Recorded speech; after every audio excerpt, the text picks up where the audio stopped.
wasn't always a good human being. When I was 18 years old, my family moved away from me. And that wasn't really my fault. My dad had a dream. He had a dream about a town called Maidenhead in England, which is where he's from. And he decided that this meant that God wanted him to move to this town of Maidenhead.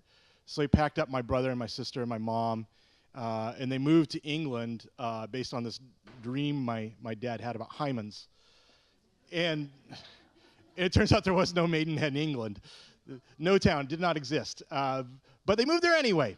So I was left to my own devices in Eugene, Oregon, going to the University of Oregon, and I ran into sort of a bad crowd, a crowd of enablers who helped me, that fostered the left-handed side of my personality.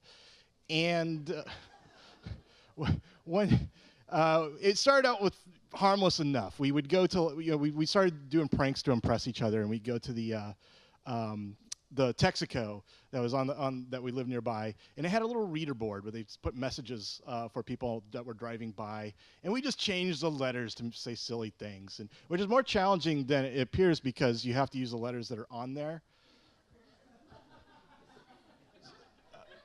So we weren't always on point. I think one we changed to say slow, dogs and fish.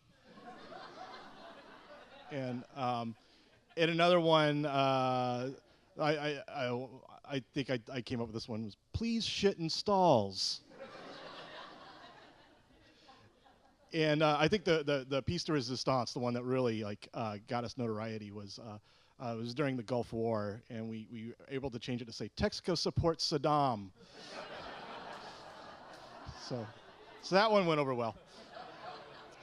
And they progressed from there. I would start calling people. This is the age before caller ID, so I'd call people on the phone, just random people, and I'd say I'm from the Whale Watchers of America, and I would begin reading from this book I had of sexual education that was written in like 1906 or something.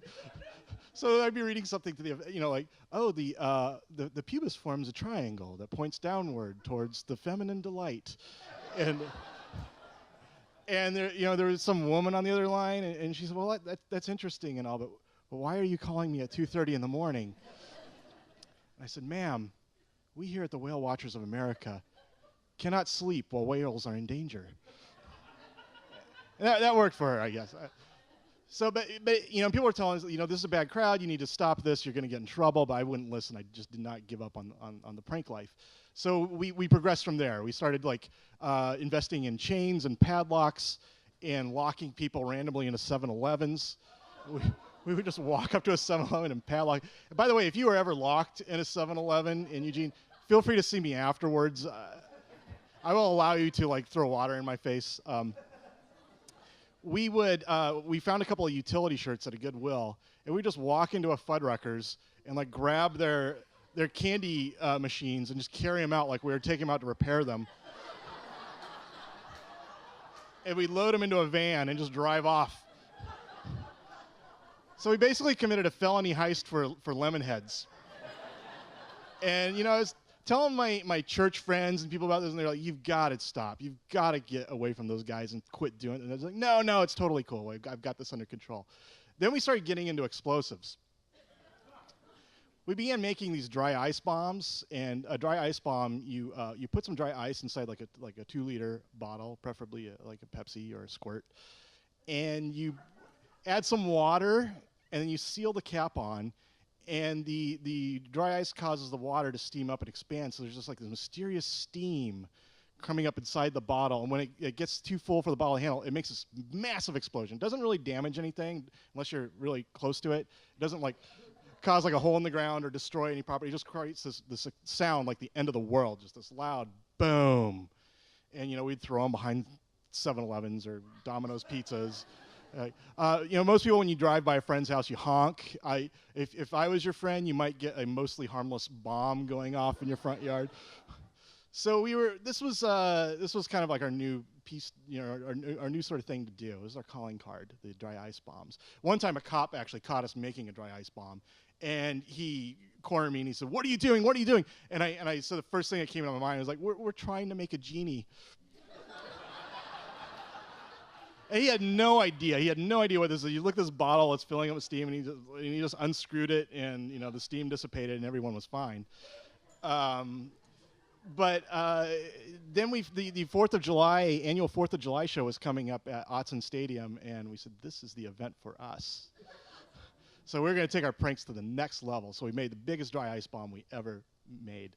We just put a ton of dry ice in it, some water, and we sealed it up. And there's a little stream running behind Autzen Stadium. We threw it in the stream, and like a time bomb. It would just float away from us, and then it would explode, and it would be this massive explosion. And we would trump the fireworks show, and that was our crowning glory. So we threw it in the water, and it was floating down. And then all of a sudden, a couple minutes later, we noticed this canoeist coming up the stream, and we were kind of, no, you never would pull that out of the water, would he?